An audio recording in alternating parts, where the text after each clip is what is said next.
Welcome all to our first ever episode of Fiskaspjall. I'm your host Alessandra, and I'm a co-founder of Icefish Research, a platform where we share fish research from Iceland.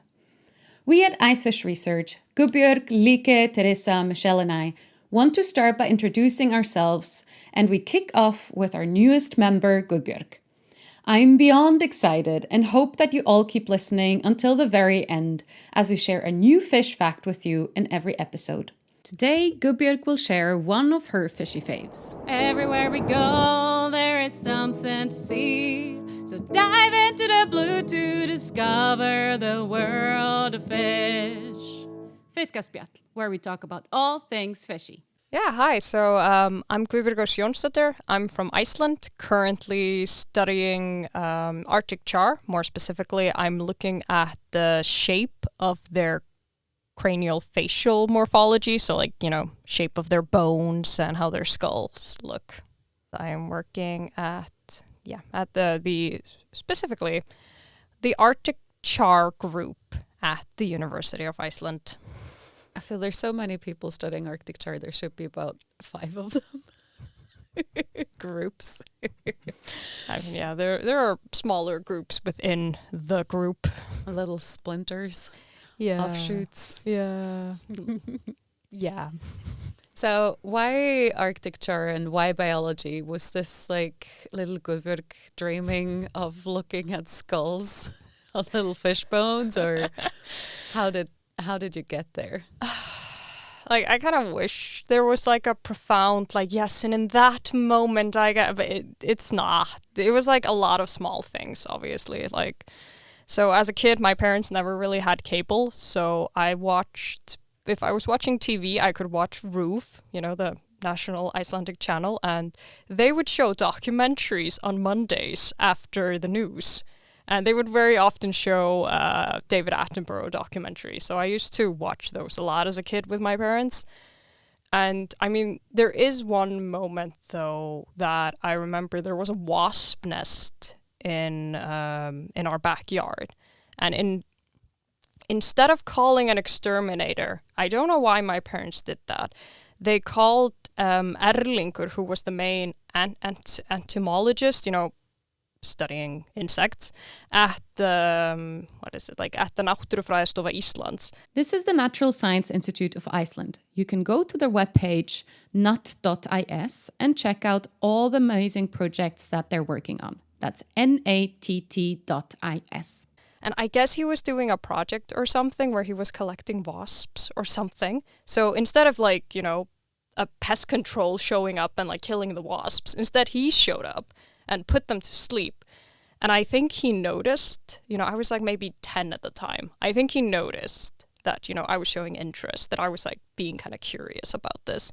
So eventually, when it's all safe and the wasps are been put to sleep, he tells my parents hey, she can come out and see. And I think this is also why science communication is so important, because he took the time to show me, showed me the queen, showed me all of this stuff. And I remember just thinking it was super cool at the time. And I have all these kind of small memories as a kid, going through the dinosaur phase, watching David Attenborough documentaries, keeping a small part of the wasp nest just because I thought it was kind of cool.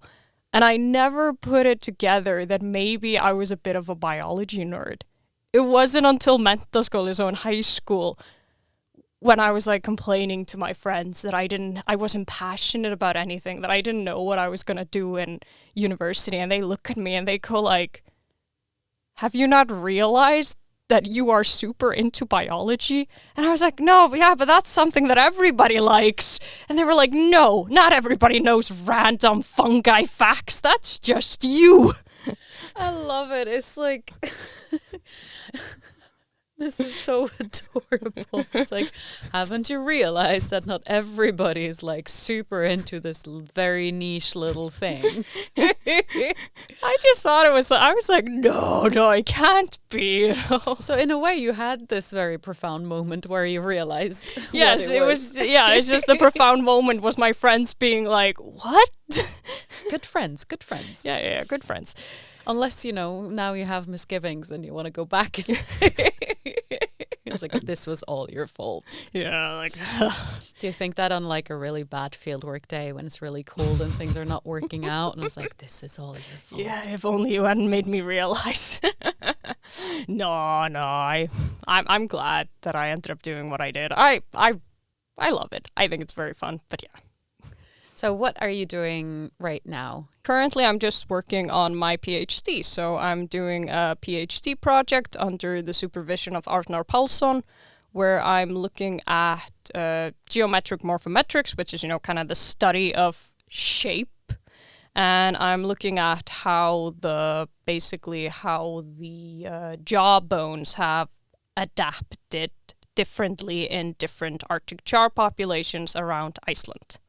That is very, very specific. Yes. And I love, usually your talks are very cool and very vivid.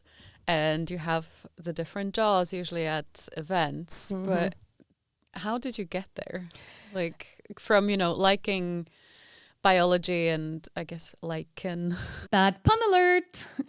I also totally mixed up fungi and lichen in my mind there for a second, but lichen are a symbiosis between algae and fungi, so I guess I was somewhat right after all. So in my undergraduate studies, I was kind of going all over the place trying to figure out if I want to specialize on something. I had an idea that I wanted to do a master's, but I was also a bit but I kind of want to take a break in between, maybe do something else with my life. And then 2020 pandemic hits, and I did not want to take my chances of just trying to find a job or trying to do something. So I kind of realized, okay, maybe the safest option is just, get a master's, just continue in science, because I did not, I'm the type of person that goes a bit crazy if I don't have something to do for a time. So the thought of being unemployed and not having anything to do scared me. So I just started kind of looking around, trying to find some interesting masters. And I knew I liked the bigger questions. That is kind of what I had going for. So I thought evolution was super interesting. I thought development was interesting, all of that stuff. I like the bigger questions. So I was trying to see, okay, is there any project anywhere where I can ask the bigger questions? And so I spoke with Arnar Pálsson, my current supervisor, and he mentioned we recently had this postdoc that was interested in looking at jawbones. And, and I'm sitting there barely finishing my undergraduate, and he's telling me about these differences in these jawbones. And I don't know, something in my mind just went okay, I'm not super interested in jawbones, but I am interested in adaptations and evolution and how that process happened. So why not? It's a master's. It's only 2 years. I'm very innocent, very not realizing. And then I just kind of fell in love with it almost, just through working with it. I'm curious by nature, and I just, I spent my whole undergrad telling my dad, I'm not going to study fishes, Dad, because my dad is a bit of an angler, and now I'm studying fishes, and he is very proud of it. He has not told me I told you so, because, he wouldn't, but I find that hilarious. Yeah, spending my undergrad being no, I'm not going to study fish. I'm probably going to do something, cool. And then I'm nah, I'm studying fish. And it's super cool. Jawbone's a slippery slope. Yeah. So, it's these little decisions that you think have no consequence whatsoever. Yeah. And then a couple of years down the line, you're whoops. Whoops, here I am. So speaking of whoopsies, how did you end up interested and involved in science communication? Yeah, so as I mentioned earlier, I think one of the little things that kept me in biology was obviously science communication. So I've always been kind of this opinion, and that is just me, that I think it's very important to reach out for scientists to reach out. And I really dislike the stereotype of the ivory tower that scientists are no. It's science is for the people. We must communicate it to the people. So, but the thing is I never really saw myself as being the right person to do that. sort of. I was like, no. Like, it's the people that are super charismatic. It's the people that, like, you know, are like this or like that. It's not me kind of thing. And then, so I never really, you know, did it myself in any way. But then you guys obviously started Icefish Research. And if I remember correctly, that started at the Vistis conference, right? Yeah, so I had, when that happened very recently, broken my arm, so I did not show up to that workshop, and then Lika told me about it the day after, and I remember, like, lying in my bed being like, God damn it, like, that could have been my shot. And then... Another one came around. Yeah, and then another one came around, like, what, a half a year later or something, when you guys asked me, like, hey, are you willing to, like, help us out with translating? And I was like, yes. Also, by the way, what a wild thing that you think you don't have any charisma when everybody's like raving about your talks, how engaging they are and how, you know, how you capture an audience. So, you know, Imposter syndrome, you know? Heavily, clearly. All right. Are you ready for a little quick fire round of either or? Yes. Ooh. All right. Freshwater or marine? I gotta say freshwater. Fieldwork or lab work? So it depends, I would say. I mean, okay, during summer, fieldwork, 100%. During winter, though, lab work. Very scientist kind of answer. It depends. It depends, yes. Coffee or tea? I'm a tea person. Summer or winter? Okay, so I've lived in Iceland for like my whole life, so it's summer all the way, but I am aware that, you know, if I was in Spain or anywhere that is slightly warmer, I would probably be a winter person. Big international conference or small national conference? I think the best one I ever had was a small international conference, if that is possible. So, no, I get you. It's the International Stickleback Conference, which, you know, it's international, but it's Stickleback, so it's still small. Yeah, like those types are so fun. Agreed. What is your least favorite part about being a scientist? Oof, least favorite. Okay, so, I mean, reviewer 2. But you might have to explain this a bit more. Like, so basically when you submit a paper, because you're trying to get published, often like the paper or the editor will send your paper out to other scientists to review it. And often they have like 2, I think 2 is like the most common number. And it's kind of a joke within the scientific community that, you know, reviewer 1 is normally very reasonable and like, you know, gives comments. And then reviewer 2 is just kind of brutal. Yeah, just brutal, completely brutal. Yeah. It's a common one.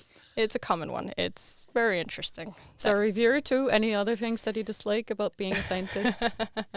I mean, you know, funding, applying for funding. I do sometimes dislike having to be my own kind of financial management person. Just like, I need to make sure that I have a salary for the next year. Yes, you know, it's... Yeah, because scientists are born economics. Yeah, I know how to do economics. Yes, sure. No, I don't.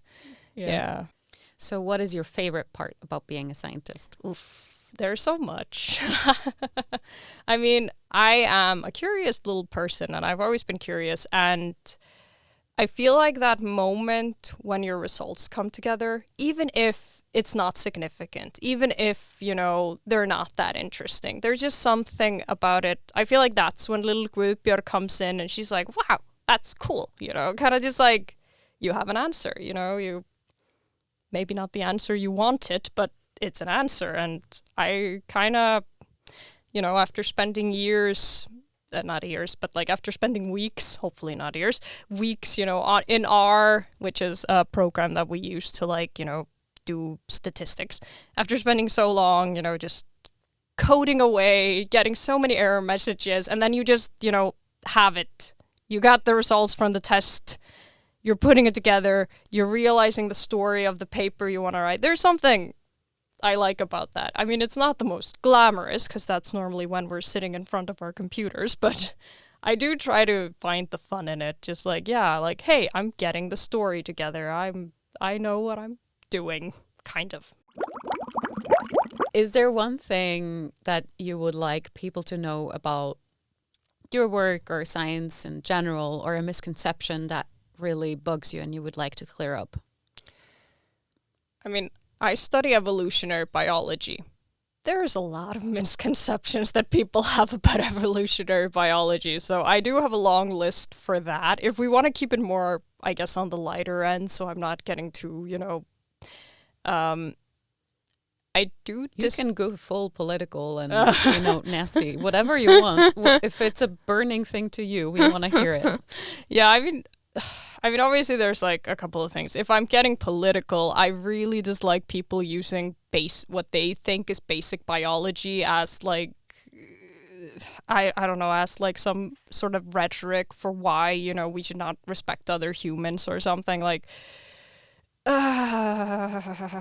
basic biology is always a simplification, and I don't like that personally. At least when people do that, I just I don't know. I'm very annoyed with people taking something that I am so passionate about, biology, and especially when they take evolution into account, and then they try to twist it into saying something that it's not saying, and I'm just like, it annoys me.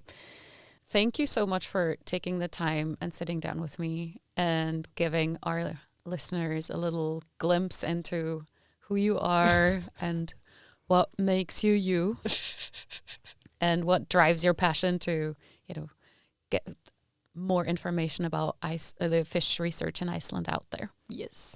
Thank you all so much for listening today. Big shout out to my team at Icefish Research, Lieke, Michelle, Teresa and Guðbjörg. Thanks to Hasib for handling all the paperwork, and thanks to Háskóli Íslands for giving us their science outreach grant that makes this podcast possible. Thanks to Sandra Ribicki for designing our beautiful logo, and special thanks to Kaure, who trusts me with his incredibly cool recording equipment that allows me to go and talk to people everywhere. And our title song was written and recorded by myself. If you also want to support us, you can subscribe to our podcast on Patreon. This also allows you to submit questions and suggestions for future podcasts, because yes, there will be a next season. You can also leave us a review on Spotify or YouTube for free. It really helps us grow. Follow us at Icefish Research on Facebook, Instagram or Blue Sky, or visit our website at icefishresearch.com. Since I study bones, I wanted to keep my fun fact a bit bony. So, did you know that there are fish species that actually have 2 sets of jaws? So they have their, oral jaws, which are more like, what we humans have, like our normal jaws. But then they have a second set of jaws, so, an upper and a lower jaw, often within their throat, called pharyngeal jaws. Now, generally these pharyngeal jaws just, are immobile, just in the throat of the fish. But there are some occasions, I believe it is in the moray eel, where these jaws can actually be mobile. So, they can extend and go out. Yes, it is very horror movie-y, isn't it?